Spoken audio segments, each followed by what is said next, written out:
everyone. Thank you for joining us for another kid-free weekend. I'm Jeff. I'm Jennifer. I almost forgot how to introduce the show. It's been a long time.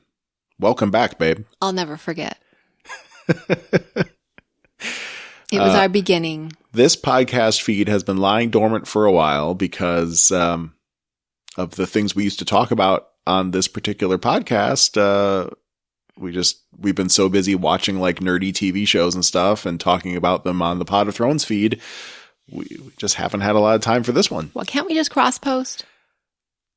I don't know. I mean, yeah, sure.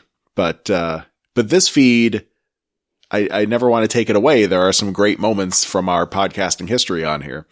And one of those moments, the greatest moment so far, perhaps, is why we're back. So just a little recap for any of you that are new here. If you've come here because you heard about this particular interview we're going to be playing for you, but you don't know who the hell we are. Well, I'm Jeff. I'm Jennifer. And she's Jennifer. Hi. So some years ago, we started doing this show. And one of the first things right out of the gate, actually in our first episode, was like a movie duel of sorts, where we both had movies that that the other one had not seen that we wanted to share. And do you remember what the first movie exchange was, babe? The very first? Our very first. Well, I thought that was the one where we did Steel Magnolias, or was that Golden Pond? That was on Golden Pond. Oh. And, come on. The name of the podcast was On Golden Bloodsport. Bloodsport. That's what I called our first posted podcast episode. And that introduced you, maybe not introduced you, but that really brought you deep into the world of Jean-Claude Van Damme. Yes. And I said, I was knee deep in Jean-Claude. I might not have said it on that particular episode, but sometime not too far from that, I said, well, if you enjoyed that Jean-Claude Van Damme movie, we should watch the movie where he had his first, like, sort of real speaking role. Which was this somewhat more obscure movie, not as well known as Bloodsport, but definitely a classic for those of us that love 80s action movies. No Retreat, No Surrender. Mm-hmm. And you had not seen that before either. No. I believe that is the one you paired where I got to watch Steel Magnolias. Ah. Yeah.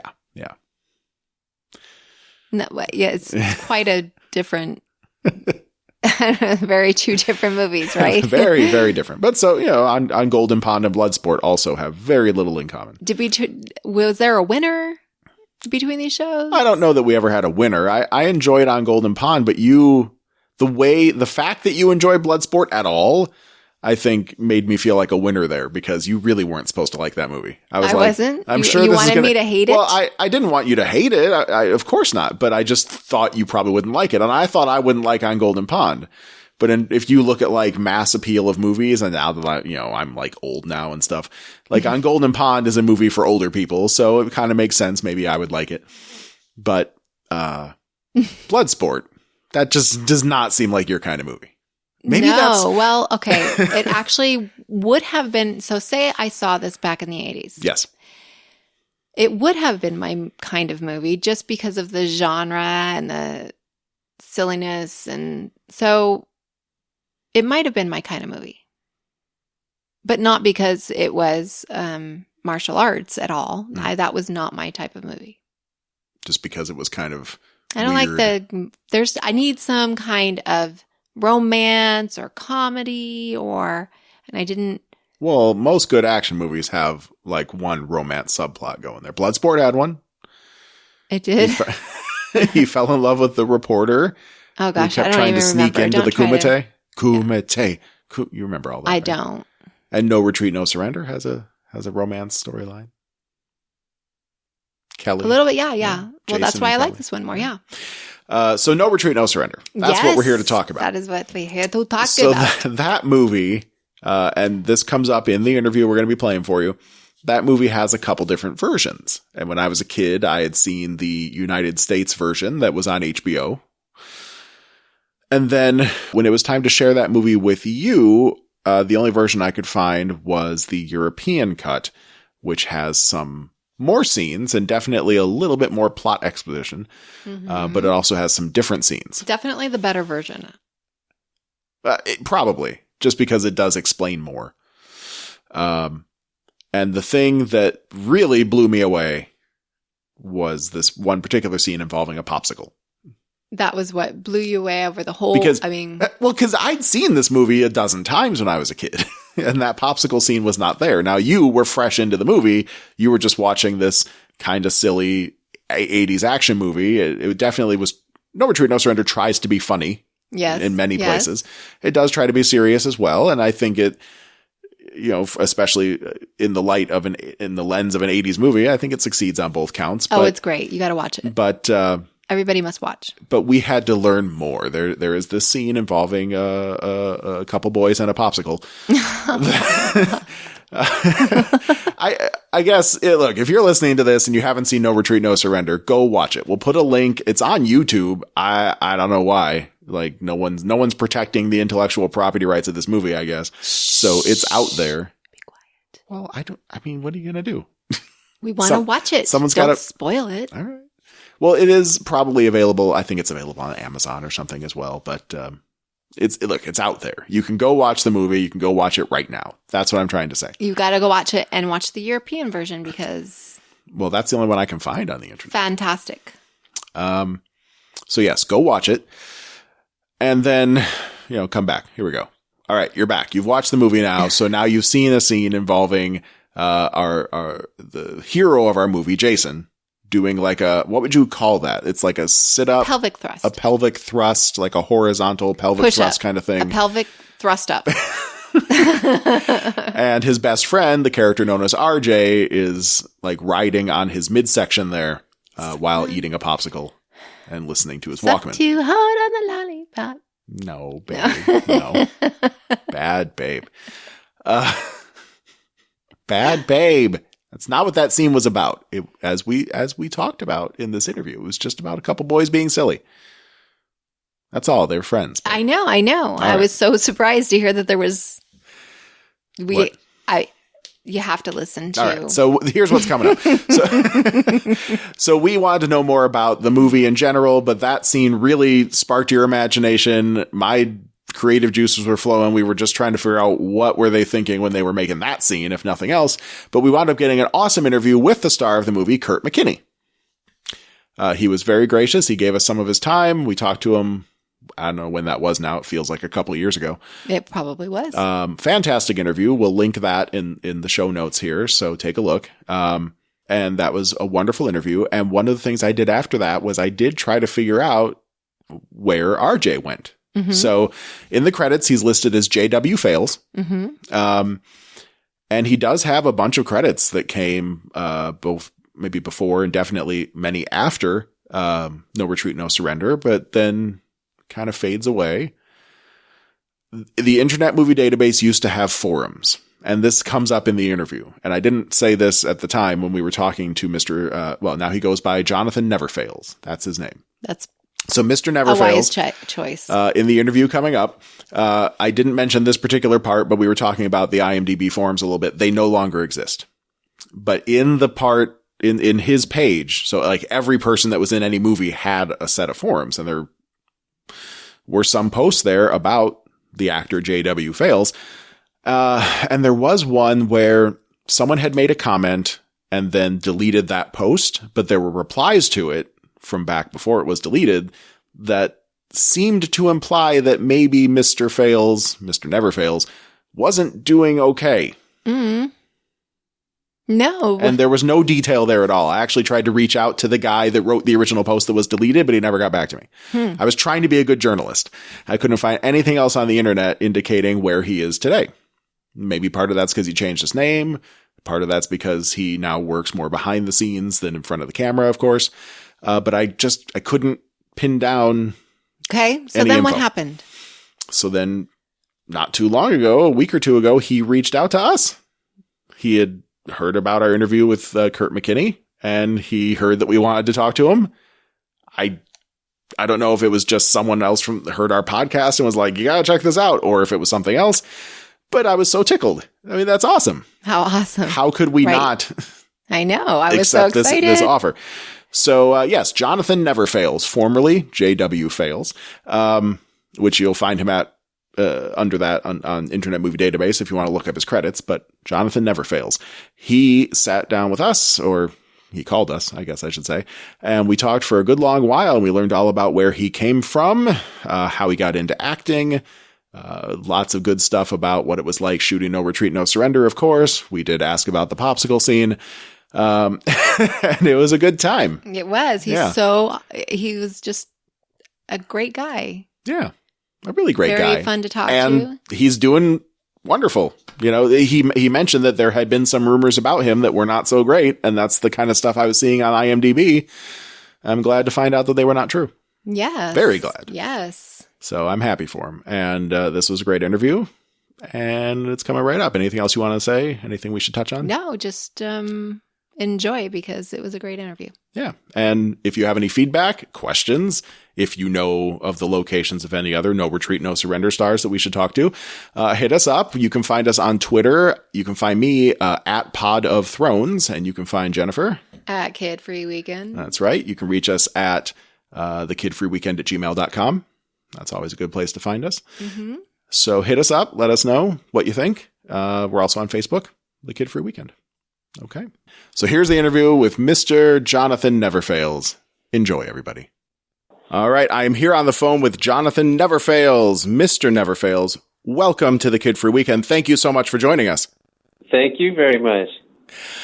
So you, I'm delighted to say you reached out to us one day because we had been talking about you some time back on this very podcast, and we were talking about the marvelously wonderful, puts a smile on my face every time movie, No Retreat, No Surrender, of which you are one of the top billed stars. Yeah, that was a wonderful film, a blessing, No Retreat, No Surrender. So back then, just to catch our audience up, you're credited in the film as J.W. Fails, but you go by Jonathan now, and of course, Never Fails, because we're all about positivity, and I totally understand that. So this movie, it marked, it marked a really key point in my life, I guess. It was on like HBO. It must have been a lot when I was a kid. I would watch it regularly. And then there was kind of this back and forth in my head. There was No Retreat, No Surrender. There was The Karate Kid, and there were some other movies, but in terms of movies that like inspired me as a child to like, yes, I can, the teenager coming up and beating the bad guys. It was always a really inspirational film for me. Oh, wow. Okay. I'm glad to hear that. I've heard that actually through the years from a lot of people too. So, and me personally, it gives me a great honor to actually be a part of something that a lot of kids have grown up on, to know that it was an inspiration to them. I personally, I've grown up and had films also that were inspirations for me, and to be a part of something myself, it's always, a great feeling to be a part of something that people can reach out and say, hey, it's something that I grew up on, and a role that you had, I can relate to that. And that RJ character, I mean, it was something I could relate to in school. And it just, it's something that just, puts a smile on my face every time when I hear it. That's awesome. So let's, I want to learn a little bit more about you. Did you grow up in Los Angeles? No, actually, I didn't. I actually grew up in Cincinnati, Ohio. Midwestern kid there. Hey, me too. I grew up out there, and Kurt McKinney, was a star of the No Retreat. We actually grew up not too far from each other. He was Louisville, Kentucky, and I was in Cincinnati, Ohio. And I grew up there. I went to a performing arts school out there, and a couple of kids went there that are kind of out there that you may know of, who are out in the business now. Yeah. I have Rocky Carroll, who comes on NCIS with Mark Harmon. Oh. He went there. Girl Carmen Electra, who's been out. Yeah, I've heard of her. Sure. Yeah, and then there's a girl that you may know of by the name of Sarah Jessica Parker. She went there. Wow. You guys were in class at the same time, or just fellow alumni? A little while, fifth grade, and then she left. She went on to New York, and she actually ended up becoming Annie on Broadway. So, then the rest was history for her. You know, she kept moving on and moving on. And, you know, of course, she's had a wonderful career. Yes, absolutely. Yeah, wonderful career. And, you know, just glad to say that, hey, you know, she started out with some of the same roots that I did. And but a lot of other people have come out of there, you know, years after me. You know, the group 98 Degrees came out of there. And, you know, some of those people I didn't get a chance to know because they were years afterwards. But a lot of people have come out of that school. A lot of great talent has come out of there, you know. Awesome. A guy, Alton White, who went to school at the same time I did, he actually did The Lion King. He I believe, played The Lion King's dad, and he did it like over 4,000 times or something on Broadway. Just unreal, you know. Wow. Friend of mine, Rob Greenlee, he's a big director now. He does a lot of directing on Madam Secretary. So, I mean, there's a lot of people that have really done quite a bit, you know, and I'm just honored to be able to be in that caliber of people from a great school, you know, that the School of Performing Arts out there. And it just inspired me. You know, I was doing stuff since I was 9 years old, you know, going to that school from like the 5th to the 10th grade. And then from there, I transferred out and went to another school and took radio, TV broadcasting for a while before I decided to come on out to L.A. And with all of that training, it just, you know, kept me going and, you know, getting into cold reading classes out here and studying with some really, really great teachers out in L.A. And it just prepared me more and more, you know, to prepare myself to start getting work out here. Do you remember what your first working role was before you left Cincinnati? Like, what was the first, was it stage? Did you do any like local television, anything like that? Oh, in Cincinnati? Yeah. Well, we did a lot of stage work out there, and I did commercials out there. I did like little kind of after school special things out there, but we did a lot of stage work. We even did the Wiz. We went to Washington, D.C. out there doing that. I love the Wiz so much. It's one of my favorite things in the universe. Oh, wow, really? Yeah, great stage play. Great stage play. And then we did, I did a lot of print work out there. I did print work for a company called Velvet Sheen out there. So, you know, like the school T-shirts and shirts that they would advertise for different things. I used to do those. And so I did a lot of industrial stuff for Procter & Gamble. I did you know, commercials for them, Crest toothpaste, Pringles potato chips, things like that. And then what sparked that decision to leave the Midwest and come out West? How did you wind up in Los Angeles? Well, what happened was I came out here one summer on a whim. I was out here visiting my cousin. And out here, while I was out here, actually, I kind of tested the waters a little bit, and I got involved with some acting classes with this lady by the name of Lois Auer, who ironically used to be, I think she was like the acting coach, old school, for like the Andy Griffith Show with Ron Howard. Nice. And somehow I got, through that, I got introduced to this lady by the name of Ann Wah, who was a talent agency. And I got in for a call for, at the time, they were doing a show called The New Odd Couple. And it was with Ron Glass and Damon Wilson. And I never saw that. Did that? It actually got picked up. Yeah. And I did well on it. I did very well on it, where they were interested in me for the role on there. And my mom did a big veto on me. What? So, why would she do that? And said, no, you need to come back. So I was kind of a little bit upset. So upset that I decided that I wasn't going to go back to the School of Performing Arts. So I decided to go take radio, TV broadcasting. And so I took 2 years and did that. And so after that, I said, well, you know what? I'm coming back to L.A. when I turned 18. Immediately when I turned 18, I graduated and I immediately came back to L.A. But I was ready. I was really ready. And I came back and I already had an agent that was ready to deal with me. And I came back and I was ready to start going out and going on interviews and, ready to pursue the career. Well, thank goodness.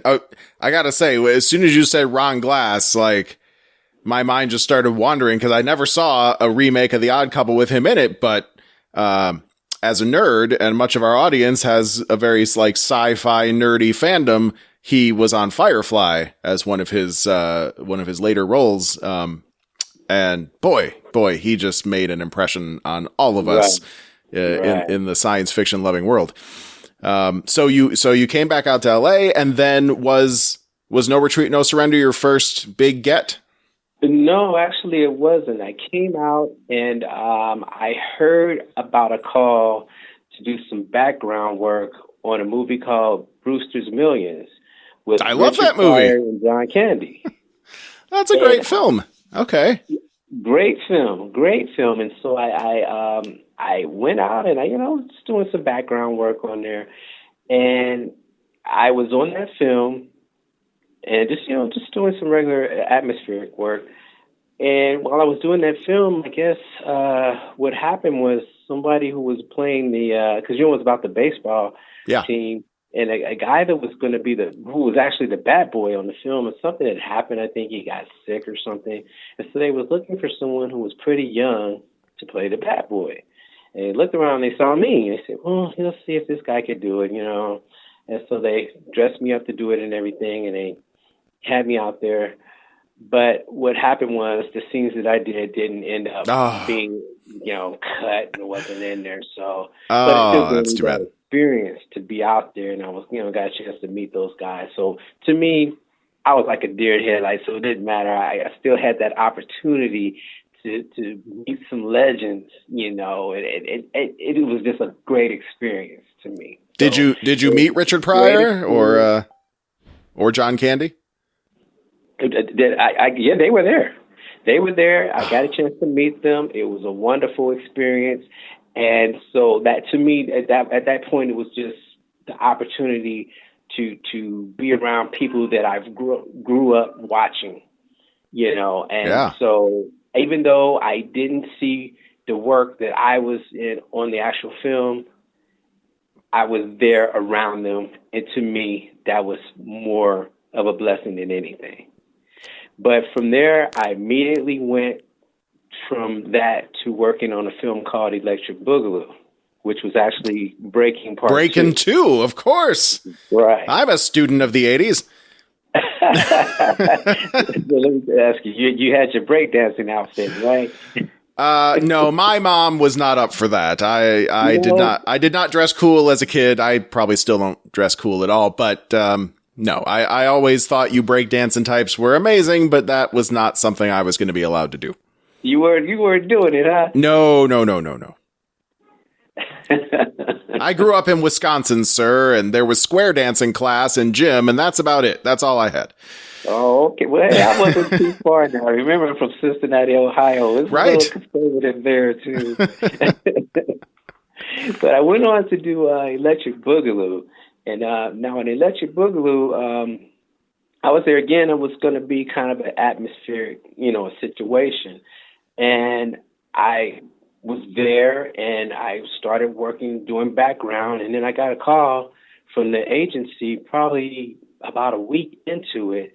And they were asking about my size. And they were like, well, the lead in the film, Turbo, Michael Chambers, Boogaloo Shrimp, you guys are like the exact size, and they need someone to be his photo double.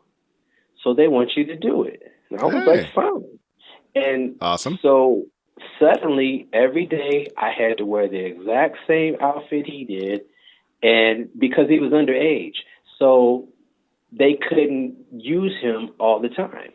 So they needed the production to keep going. So when he couldn't film, they had to use me. So sometimes in the film, it wasn't him. It was actually me. Well, that makes me want to go back and rewatch that now. I was just about to queue up Brewsters Millions. That wasn't him. That was And I know it, but everybody else doesn't know it, but I know it. So that was a blessing right there. So I'm like, wow, okay, I'm starting to like this LA scene, because every time I was getting on a film, I ended up doing something else. And I would, it was becoming a great thing. So I said, okay, this is great. And so I'm taking little acting classes on the side, and I was just starting to enjoy this. And I was really trying to push this, because I was determined I'm going to make this work. So, I had some agents working with me, some managers, and I was really reading the trade papers. And then I saw this thing in the trade papers one day, and it was for this film called, I believe it was called The Ring of Truth. Oh, yes, that does sound familiar. Mm-hmm. Oh, it's going to sound really familiar to you as I tell you this story. And so I said, well, I'm going to go out to read this, right? And I went to go audition for it. And I went in there and I read for it. It was all these kids auditioning for this movie. And my manager, they said, well, you can go and try for it, but you never know. You try out for it. I said, okay, I'm going to try. And I went and I read. And they asked me to do all these different things. And I was doing all these different things. And the weird thing that never really happens is, while I was there, they told me right then and there that they wanted me for the part. Yeah, that's pretty amazing. That you don't hear that very often. Never happens. It's very, very rare that something like that happens. Now, after they did that, they started bringing in these other guys and matching them up to me to see if the chemistry could work. So they brought all these guys in to match them with me. And then afterwards they said, well, you have this part for this role, but we still have to look at other guys just because the guys are here, but don't say anything, but you have the role. I said, okay. So, I didn't say anything to the other guys, and I just left. And then I went, and my managers, they asked me, I said, well, hey, they said that I have the role, but they'll talk to you to get all the business side of it down, money and everything else to work it out. And so I got the role, I did the filming and everything, and when the movie came out, they ended up changing the name of the movie, and the movie was called No Retreat, No Surrender. That's right. That's awesome. So I got to stop us here for 1 second, because big news. The lovely Jennifer has made it. She was being a hero parent, but now she is home. I'm here. Yay. Hey. Hello. Hello. How are you, Jonathan? I'm Jennifer. Good. How are you? Pleasure to meet you. Nice to meet you, too. Sorry I was gone for a little while. Oh, you're doing that great thing. You have to do the mommy duties. That's right. Even on a kid-free weekend, it still comes first. Yep. That's right. So we were just here to the point of where Jonathan got cast as RJ Madison, right? RJ Madison in No Retreat, No Surrender. Congratulations. So as you were the guy, what do you remember? So did they had you screen testing with a bunch of other people. Do you remember anyone? Do you remember testing with Kurt McKinney? Do you remember testing with anyone else? Because he probably didn't tell that side of the story, because I don't. But what I do remember is that I do remember that they were matching me up with the guys. Because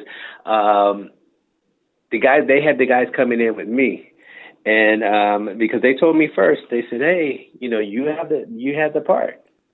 You have the part." And so then they had guys coming in, matching them up with me to see where the chemistry was, and that's how it worked out, And then they had told me right away, right then and there, hey, you have the part. It was a blessing.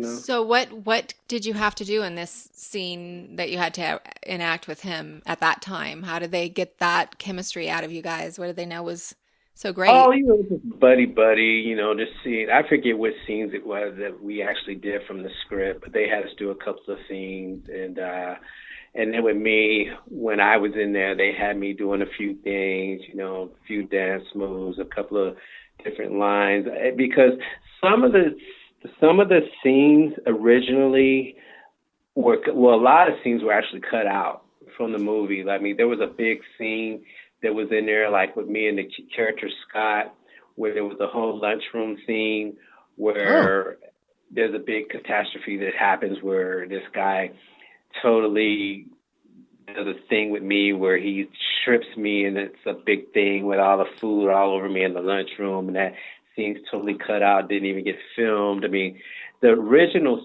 script is like a big novel, and I still have that script somewhere, and I mean, it's like a big novel, and I mean, that thing is like so many pages, it's like ridiculous. Wow. But so many things that were cut out, though. That were cut out, you know, and then actually a lot of things too as far as filming, you know. I mean, there's an overseas version and there's the United States version. Yep. So I mean, you know, a lot of things that were just cut, you know, differently. Yeah. I remember that from my childhood. There was to the moment where I introduced this movie to Jennifer. So we were doing a little movie trade off, and we were trying to pick out movies that we loved in our maybe pre-teen to teenage years. And I picked No Retreat, No Surrender. She picked Steel Magnolias. I think I won this. I think I won the exchange, but she had never seen the movie. And when we're watching it together, there were a lot of scenes where I was like, I don't remember that happening when I was a kid. I don't remember that scene, and I don't remember that one. And some of it, my one regret, I think, I can only find what I think is the European cut now. I can't find the one I watched as a kid. And the music in this one is not as good as the one I watched as a kid. But there are more scenes that kind of explain the plot in ways that just were not there when I was a child. Right. Well, you don't feel bad because I saw something recently and I was looking at something and I didn't even remember filming that scene. And I'm like, really? So, you know. Oh, do tell. A movie that's now over 30 years old and you see something and it's like, really? I don't even remember that scene. So it shows, you know, through the art of filmmaking and the different scenes that you film. And which scene was that, if you don't mind my asking? It was a scene where I'm taking him inside the club. Okay. I didn't remember that scene until and I'm like, wow, okay, I guess we did, you know. I remember everything in the club, but I didn't remember actually the scene outside of the club where we were going in. Huh. We were getting out of the car and going into it. That's the dance club where you were channeling your inner Michael Jackson? Yeah, exactly. Not even inner. You were Michael Jackson in that moment. It was pretty amazing. They gave you the sequin glove and everything. Yeah. That's funny, you know. that's a funny one, you know. I mean, doing the whole Michael Jackson thing, man. You did it well. Oh, gee, thanks a lot. Well, you certainly looked the part. Oh, wow. Thank you very much.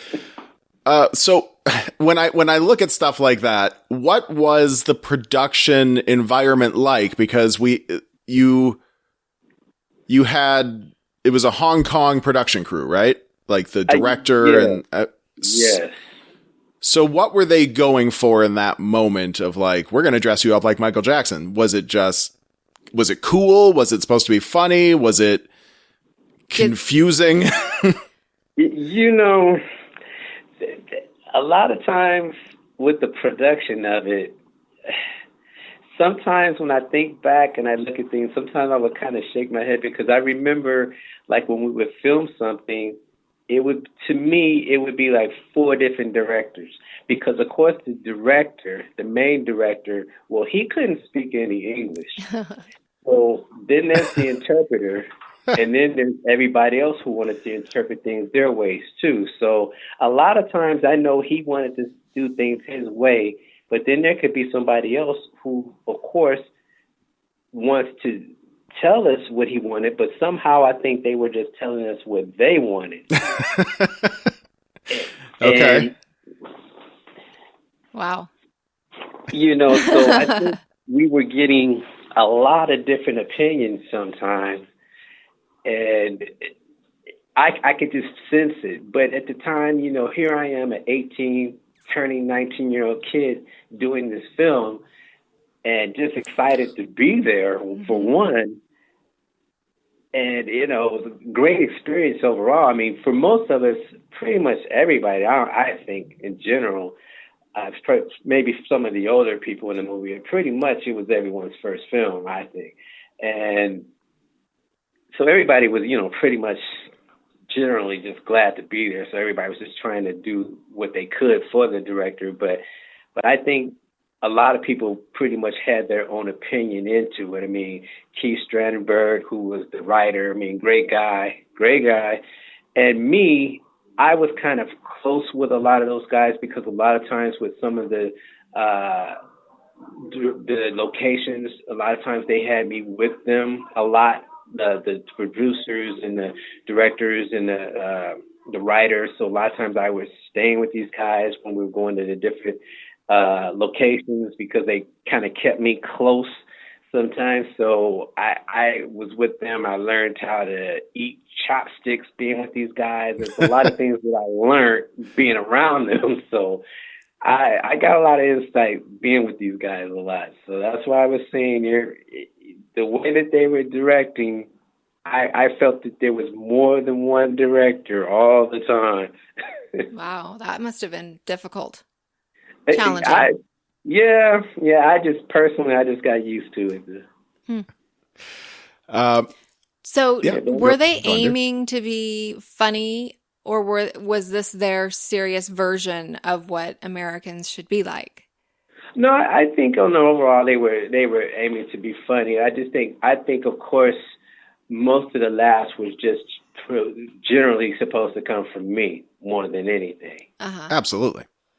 Absolutely. And you know, the one thing, though, I did feel honored about, though, is like I said, originally the movie was titled The Ring of Truth.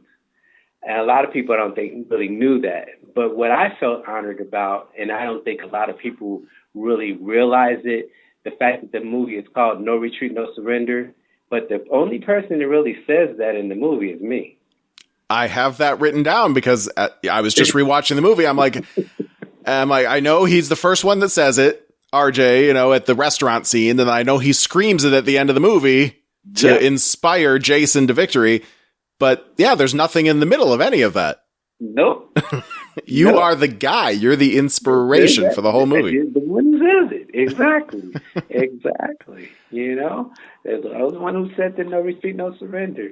And that was Jason and I. That was our secret code there. That was our little secret code. So that was our little pack, you know. So what was your favorite part in filming or to film? The favorite part of the movie?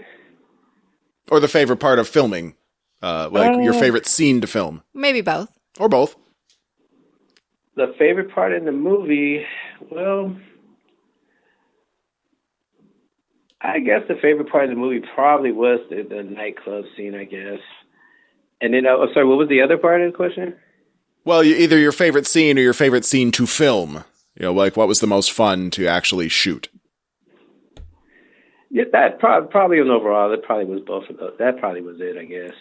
Yeah. Well, dancing is fun. That was it. Yeah, I think that was it, I guess. It would have probably been that, you know. Yeah, I guess that would have been it.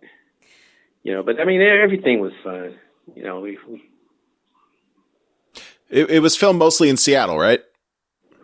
The only part that was filmed in Seattle was the Bruce Lee's grave, and then when they went to the Space Needle. Everything else was filmed Southern California. I mean, we filmed in San Pedro. We filmed in Sherman Oaks. That's right. Eagle Rock. His house was in San Pedro. My house was actually in Eagle Rock.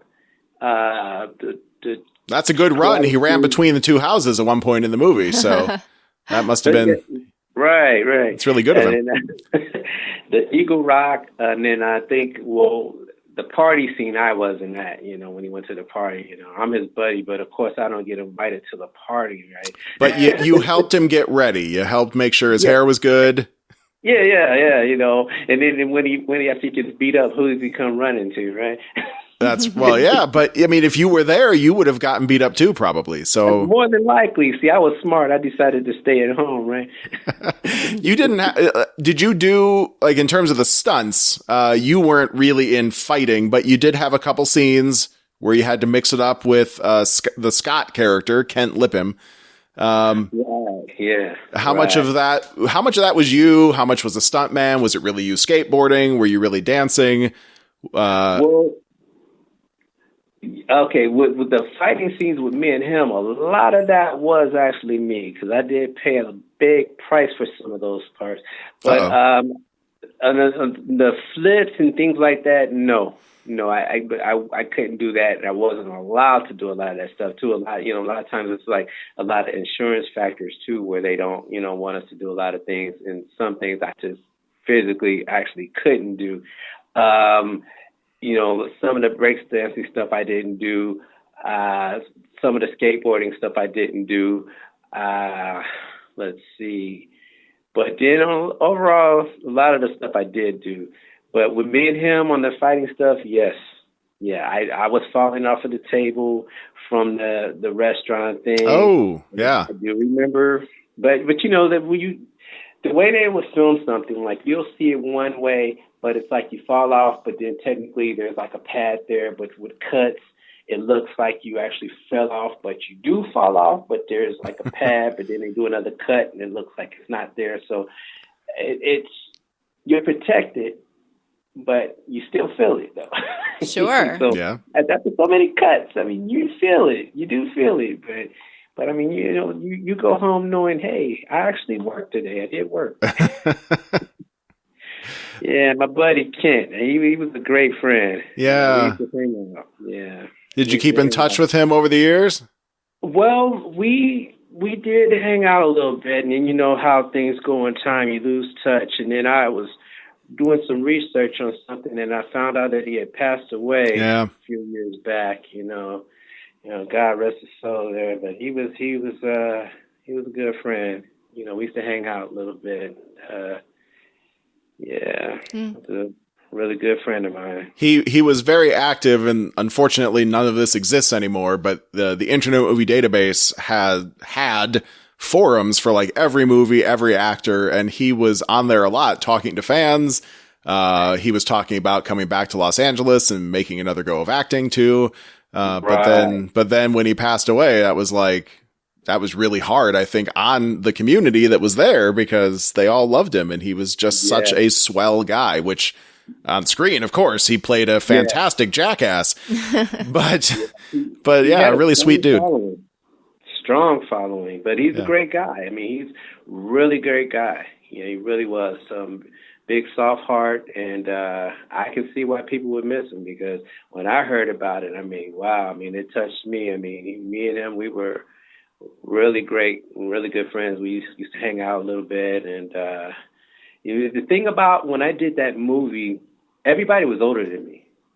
So I was like literally the baby on the show. So, but they all embraced me. Everybody was really good with me, and I would hang out with him sometime. I'd hang out with Kurt sometime, and we were all from back east. I think Kurt, Ken, I believe, was from Alabama, I believe, and Kurt was from Kentucky, Louisville, right. And so we had that all in common. So. And then John Claude, of course, he overseas, but that being one of his first really big movies, and he was a good guy too, and I ran into him years later, and he was still a decent guy. Well, that's good to hear. I mean, because obviously, of anyone in that movie, his star kept rising and rising and rising. But yes, he did. So he was a good guy at the time. Did you spend much time with him on the set? Oh yeah, actually I did. My cousin reminds me of a time when he hung out and came over to my aunt's house one time and and had some food one time with us. So he's a great guy. He's a great guy. There. Did he speak much English at that point? Yeah, he was okay. Yeah, he spoke pretty decent. He was good. I thought there might have been some kind of, like, he only had a couple lines in the movie and it was one of his first speaking lines ever, but I thought there might have been a barrier there where he wasn't quite. No, I think they just did that mainly for the role, but I mean, he spoke decent. He was good. Maybe I'm thinking of Schwarzenegger anyway. Maybe it was Schwarzenegger. Schwarzenegger got overdubbed in his first speaking role. It was some completely different voice, but at least this was really Jean-Claude. Yeah. Playing a Russian. Yeah. Of all things. Right. Ivan Kreshensky, I think. Something like that. Right. Something very Russian, Polish sounding. Yeah. So I have to ask about the training montage. The training montage, or montages. There were a few, and you were helping Jason get into tip-top shape. Uh-huh. There was some bicycling. That was probably you on the bicycle, just having some fun in a park. Oh, yeah. Riding a bike. There was a scene earlier in the montages where you, I would think, almost broke his neck by jumping on him while he was doing some abdominal exercises. Oh, okay. That looked extremely dangerous. We were watching and I was thinking, could they allow them to do this at the time? Like nowadays, it would have been no way. You couldn't do that. Yeah, I don't think you could film that today. I think you could have broken Kurt McKinney's neck. Not that would have been your fault. Obviously, the directors told you to do that, but woo. Yeah, I know. I mean, they had him doing a lot of things that, I look at it back now, some of the things he was doing, and I was just like, wow. I mean, he was just really, they had him doing things that physically, I was just like, wow. And Kurt was just took it like a champion, the way he was just doing the things that they had him doing. And, I look back now at some of the things like that he had him doing and just physically, and I'm just like, wow, But even then, when, they're doing a scene like we were doing, just, playful things, like me trying to be the jokester and stuff. And, like the popsicle scene. Yeah. Can we ask about that? Is that okay? Oh, yeah. It's how did that scene come about? Well, that's them just, trying to have two kids playing around and stuff. And, was it supposed to be a joking thing with me supposed to jump on his abs and him just to keep going and stuff. And, it was a funny thing about that. I totally forgot the scene was even filmed because it didn't come out in the United States version. That is correct. Right. And all of a sudden, I started hearing about the scene again, and I'm like, oh, I totally forgot about the scene. And, I'm like, oh, yeah, it's just, two kids joking around and stuff. And so it wasn't at all awkward for you? Well, I personally took it as a scene with two kids playing around. Okay. And so that's what it was supposed to be represented as. All right. But yeah, I don't think it was supposed to represent anything torrid. This was the 80s. It was a much more innocent time. I feel like if someone filmed that today, there might be deeper questions and accusations and all sorts of stuff. And to me, I think that's the way they were portraying it. And that's the way we took it, Good. That's good to know. Right. Not that there would be anything wrong with that. I'm just... Right. But... I just want to be clear in what I'm supposed to be perceiving. Right. More than anything, Jason was dating Kelly. So we don't want to break her heart.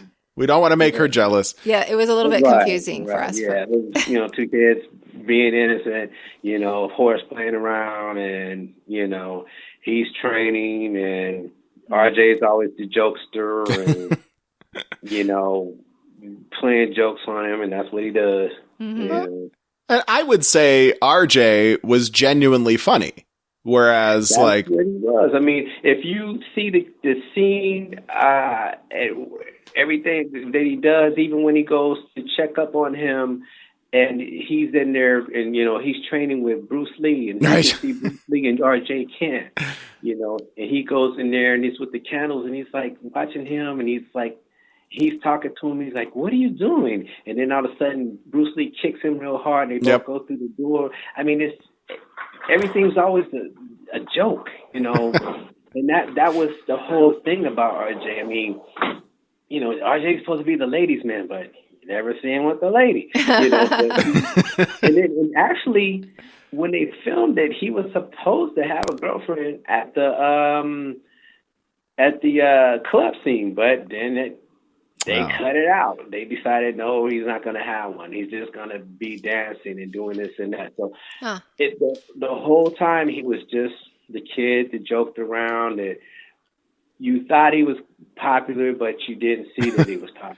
I actually made a note of that, sir, when I was rewatching this earlier today. I wrote down, RJ got Jason and Kelly back together, which was great. And then no love for RJ with a sad face. Because it was right in that scene. It hit home. I'm like, why doesn't this guy have a girlfriend? He's such a good dude. He's super charismatic, but they didn't give him any love. Exactly. I guess that's the plight of the comic relief. Right. And originally, you know, there was thoughts, there were some thoughts that there was going to be, you know, sequels that could have happened. And obviously there were sequels that had nothing to do with each other. Yeah, sort of. Yeah, sequels, quote unquote. Right. Nothing to do with each other. But originally, we thought possibly there would have been some sequels that could have carried on with two characters and some other things too. But, you know, things started going other ways and everybody else started doing other work. And, you know, John Cloud, of course, he became John Cloud. Kurt started doing things with General Hospital. I started doing a lot of other things myself. So, you know, everybody started going their own ways and, you know, things just didn't pan out the way that it should have as far as those sequels. So, you know, it just didn't go that way. But I think if it would have, maybe you would have seen a lot more as far as with RJ and what things could have possibly happened as far as with his character.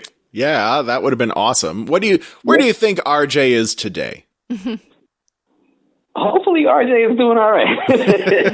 Hopefully he's doing all right. Maybe he has some kids that maybe could have done some karate themselves, and maybe him and old Jason could have done a few things together. And maybe they opened a dojo. Oh, that would have been amazing. Of course, Jason has to open a dojo, right? Oh, Jason definitely would have had to open one, you know. And RJ can manage. RJ would be a hell of a salesman. Right. Well, you know, RJ definitely had to be a salesman. Totally. Definitely he was a salesman. And, of course, maybe Jason and Kelly ran off in the sunset somewhere, you know. And who knows what Scott would have been doing. Well, I think he would have come around. I think he would have stopped being a bully because he got headbutted by Ivan the Russian.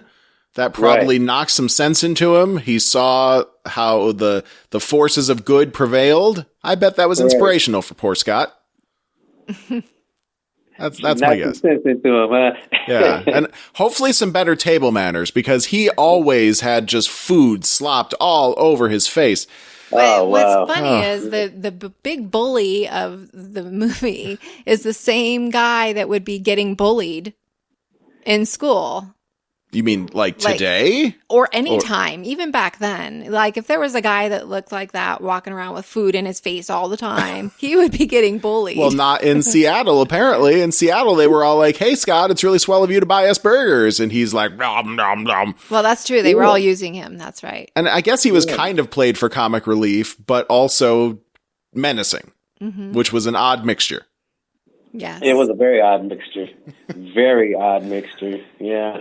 But ultimately, he wasn't really the bad guy. He wasn't like Johnny Lawrence from Karate Kid, where that was the guy who was the bully and the final villain. The final villain was Ivan the Russian. So I guess it's all right. Yeah, it was a strange mix of characters, but I guess they made it work. So. It's a fun movie. It's a fun movie. You can't deny that. We just had friends go home and watch it last night, I believe. Did they watch it? I think so. Yeah, we had some friends that think they're big fans of everything 80s, but they had never seen No Retreat, No Surrender. We said, we're talking to this guy who's in the movie tomorrow. You got to go watch this movie so that you can then listen to the interview and just bond with the universe of how Wow, amazing this now was. they have to really say they know the 80s now. Right. Yeah. Oh, Deep. It's deep 80s. As far as I'm concerned, this is a staple of the 80s. I mean, it's right up there in my head with like the Breakin' movies and the Karate Kid. Like, it's got This was everything. real life. This was real life 80s. This is what the 80s were like. Well, the fashion. Whew. Everything, yes. The fashion is amazing. Yeah, they didn't miss a beat with that one, that's for sure. Between your Michael Jackson outfit, the Playboy shirt you were wearing in the final scene, that was adorable. I guess that spoke more to like what a ladies' man he is, or is he? Question mark. We can't forget that shirt. No, that was awesome. But you never got involved in that final fight scene, did you? Was there ever a point where like RJ was going to be martial arts oriented in any fashion? Or let me actually take that. Did you, Jonathan, ever get inspired to the martial arts because of this? Well, before the movie, I mean, actually, I did know somewhat a little bit of kickboxing, but no, I didn't really ever pursue it any further than, I just knew a little bit before the movie, but no, I didn't pursue anything. I should have, though. I should have. There were some great people in that movie. I mean, there was Peter Sugarfoot Cunningham. Right. I had a real nice scene with him in the movie there. And, I mean, that guy's phenomenal. I mean, he's a champion, a champion's champion. Yeah, absolutely. I'm glad I didn't have to do anything with him in that scene, that's for sure. Mm-hmm. Kurt had told us some stories of working with, I guess his name is Tai Chung Kim, but he played Bruce Lee. He said that was more difficult. Mr. Kim did not speak any English, and I think he was a little, maybe very down to business, a little more severe than anyone else working on the film. Did you work with him at all? Well, I was there. I mean, because I didn't have a scene directly with him, but the scene connected, because he's there with him in the scene. I don't see him, but he sees him. So, I mean, I'm there, but I didn't basically have the same scene with him. Fair enough. Just curious. I'm there. I mean, I know him. I mean, but he didn't speak any English. No. Right. Okay. And yes, he did seem pretty down to business, but I think it was just because of the language barrier, though. So after No Retreat, No Surrender, if we look you up on IMDb, there's quite a few other credits listed under your name, including 21 Jump Street, a show that I think we all watched as a people. Right. You were in a couple episodes there. You did a bunch of stuff. What were some of your other favorite moments? 21 Jump Street was an excellent credit that I did. I did a month up in Vancouver with Johnny Depp, and that was excellent because that particular episode, I believe, was actually nominated or won. I believe it won an Emmy for that one because it was a 2-part episode. I actually died in that one too, and had the funeral scene and everything in there. That's awesome. But, it was a 2-part episode, and a lot of people have seen that episode because it was with these two gangs, and Johnny Depp becomes a part of our gang, and he ends up shooting this cop. Ooh. And it was like the cliffhanger. It was the end of a season. I believe it's season 3, I believe. And I have to ask my wife. I mean, she have it on DVD. But I believe it's the end of season 3, I think. And but I die in it, though. And they literally show the whole death scene. And how does that feel to see yourself getting buried? Well, it was kind of... Is it creepy? Yeah, because when we were filming it, and I had this casket scene, and one of these guys on the cruise scene bumped into it, and the casket closed. And no. Oh, no. Not a great feeling. No. Jennifer's actually panicking right now. I can see her. It's setting in, and she's picturing herself in that position. Oh, I would freak out. Well, I can say I know what it's like to see myself in a casket. So creepy. I have that experience. So I already know what it feels like. And can see myself in one. Maybe it makes you appreciate life a little more. Right. It would me, I think. So I did that, and it was an excellent show to do, a 2-part episode. Played the youngest member of a gang. And at the time, I think I was supposed to play 13, but I was like well in my 20s at the time. And, worked with Johnny Depp, and he, another guy, we grew up near each other. He literally lived right across the bridge from me, so we had a lot of common to talk about. Real down-to-earth guy, very down-to-earth. And, of course, that was way before the whole Jack Sparrow routine. Now, but he's really down-to-earth and, wonderful cast to work with. And, 2-part episode. The only thing that originally my character wasn't supposed to die. And the part was supposed to be much bigger in the second part. A lot of script rewrites. Next thing I know, character dies. And I'm like, what happened? That's kind of a bummer. Yeah, but a character was like strung out on PCP in the first part, and he was tries to shoot the Asian guy on there. It was kind of crazy, but it was a great part, though. Great part. You were basically a public service announcement. Right? Yeah. Like an after-school special kind of situation. Yes. Almost, here are the dangers. Yeah. And I did I was on the new Gidget.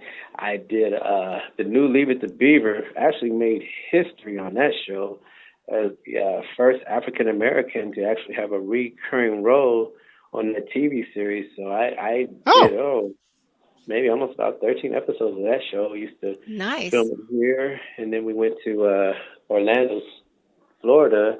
We were like one of the first shows to actually film down there when it was really almost nothing down there.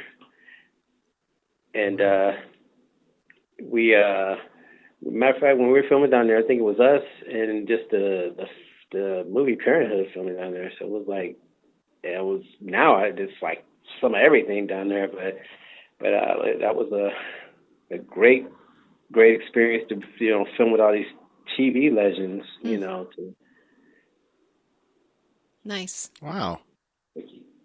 So, are you still acting today? Well, I actually, yeah, I'm starting, to work on some independent projects. I kind of segued out a little bit. I was starting to do some things behind the scenes. I became an independent casting director, and was doing some casting for like a lot of independent films and music videos, and was trying to cast some pilots and stuff, and had my own production company I was working on, and working on some projects in development as far as writing for screenplays, and got a few little things in development. And then I also was, doing the same thing as you guys, daddy, and I don't know how old your kids are, but my kids are maybe a little bit older. Well, you're just a couple years older than us, I'm sure. How old are your kids? My kids? Yeah. Well, let's see. I have a total of 4 kids, all girls, and they're 29, 27, 26, and 19. I have to try to remember that. And then 3 grandsons. Whoa. 6, 4, and 1. Well, congratulations, sir. You just made me feel older and older while I was dictating that out. Well, to me, it sounds like a life well lived. I'm sure we'll get there soon enough. Not too soon. Not too soon. No, not too soon. I mean, we've got 3 teenage girls in the house right now, and that is okay. That makes me feel just old because I just have no energy left in me. But yeah, yeah. They keep going quick. They do. But I feel blessed because all of them have done a lot of things that I'm really, really proud of, and That's awesome. Is there any acting? Yeah. Is it in the blood? Actually, yes. They a couple of them have done a few things here and there. But two daughters are actually stepdaughters, and then 2 of mine, but they're all girls, and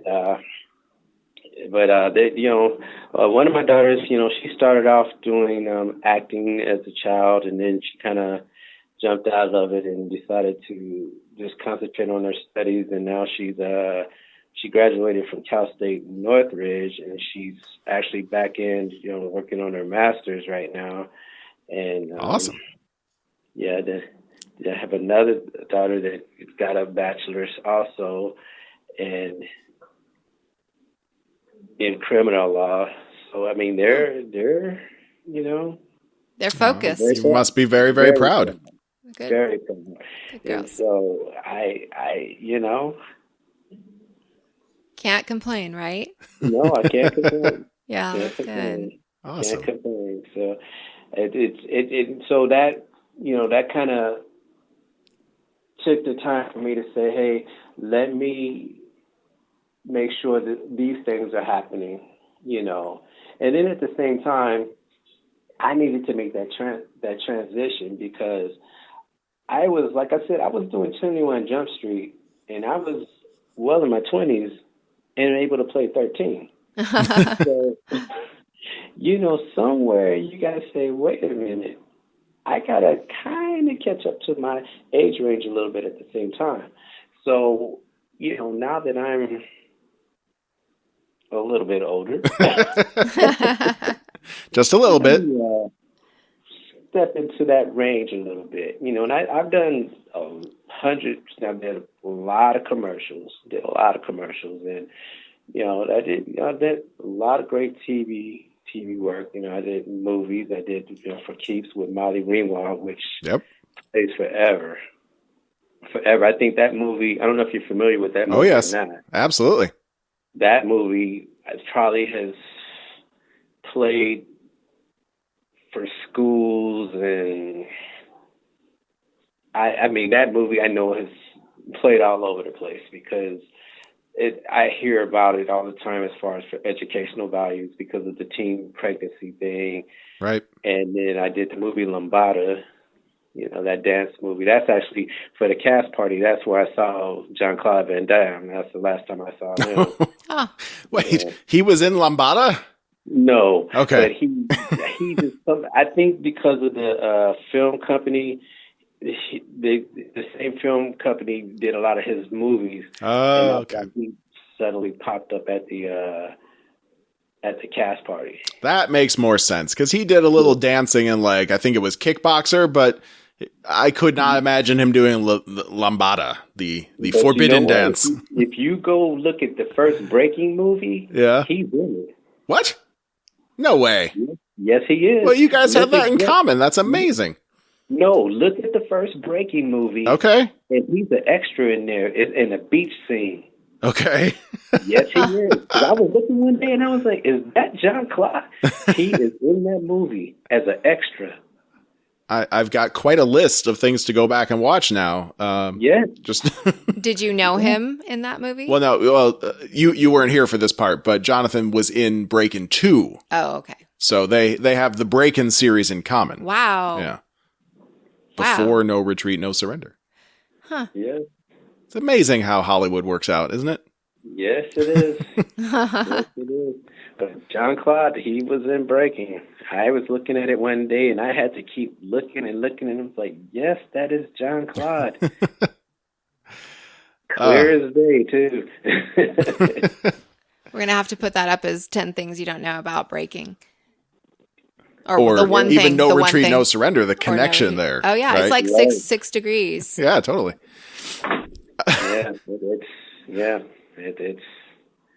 It's something, but yeah, he was in there.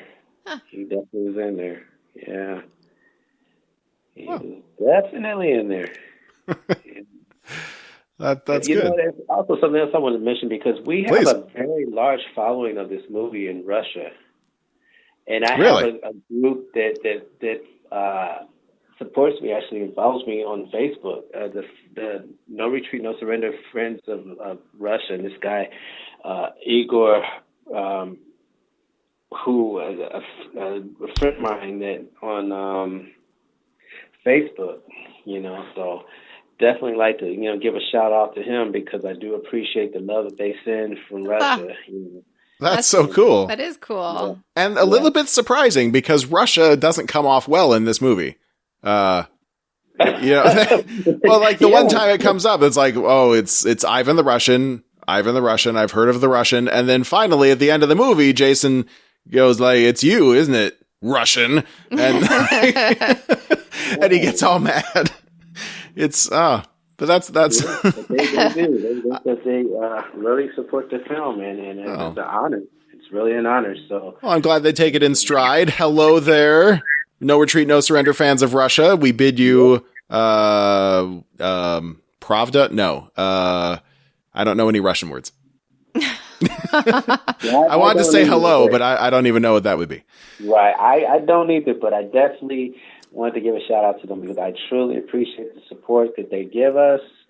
And it's truly an honor. It's truly an honor that they do give us, such a support, 30 years plus. And I was amazed because, I started because I kind of was not really saying too much for so many years and just kind of just being in the shadows, not really saying something. People are like, you should really say stuff. You should really let people know because when people don't hear you saying anything and they hear negativity, people start saying negative things about you.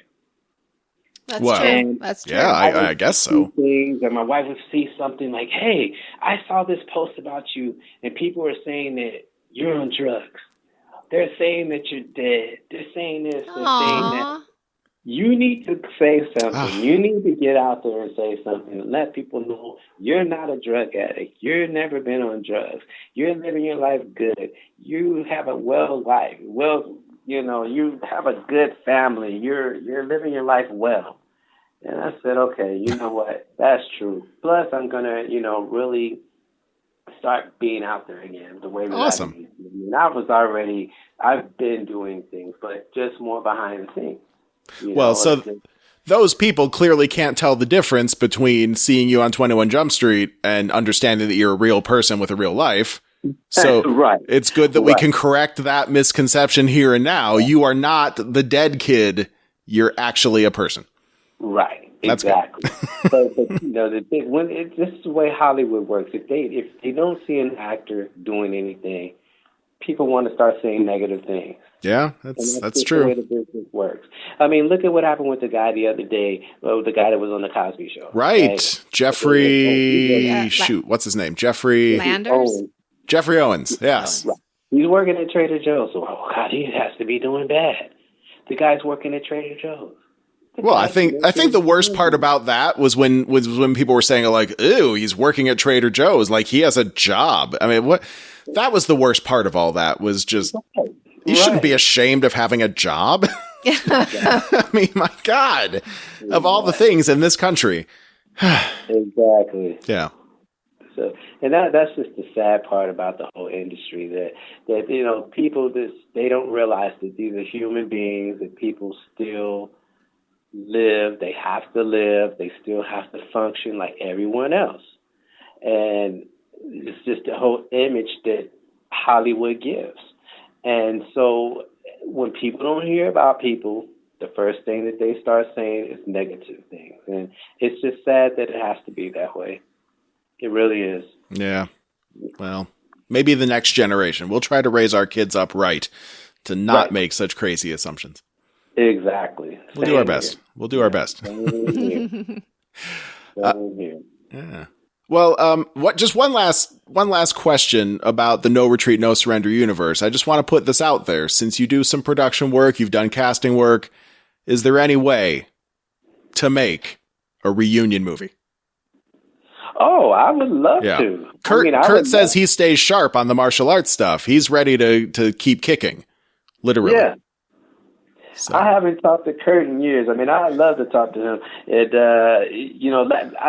Matter of fact, the last time I saw Kurt, and I don't know if he remembers this or not, I was on, where was I? I was at a place at a happy hour one day with some friends, and I want to say it was over in West Hollywood, somewhere in Beverly Hills, like La Cienega somewhere. And he just happened to be there. And he was in there, I was in there, and it was the first and last time I ever tasted calamari. And I thought it was okay until somebody told me what it was. And then I was like, okay, no, I don't want it anymore. And he was in there, and we had a great time reminiscing and everything. And that was the last time I saw him. And, would love to see him again. Love to. But that was the last time I saw him. And, I definitely, love to see him. I mean, I don't know how it would work, what they would be able to do, what it would be called, because, right. Obviously, that free and everything else. Right. It might have to have a different name, maybe the Return of the Ring of Truth, or the Ring of Truth Strikes Back, or something like that. Right. Oh, Ring of Truth 2, Electric Boogaloo. How about that? Something. Yeah, something. Or Jason's still here, or something. Who knows? But yes, something. Yeah. That would be great. I'm just going to have to do my best to see if Mr. McKinney can listen to this interview and become inspired. And the two of you should talk, because there's a lot of us out there that would love to see the cast come back together. Oh, definitely. All right. I'm going to tell him. I hope his email address still works. Hopefully he hasn't blocked me yet. But I'm going to tell him. Oh, he's a good guy. I'm for you to do that. Yeah. All right. Well, gosh, Mr. Jonathan Neverfails, thank you so much. This has been such a great time. Thank you very much. It's definitely a pleasure speaking with the both of you, and I'm glad we were able to connect together. It's definitely been a pleasure. Yes. For us, too. Thank you so much. And, babe, I'm so glad you could make it for most of this. I know. You are a super mom and a super podcaster. Oh, thank you. So please keep in touch. We're going to hopefully see you on the Facebook forums, because I don't think I'm on the ones you're on, but I want to be. So I'm going to go look those up, and we're going to put this podcast up and have all of your fans take a listen, and it's going to be a great time. Yeah. Please do. Thank you again so very much. Thank you very much.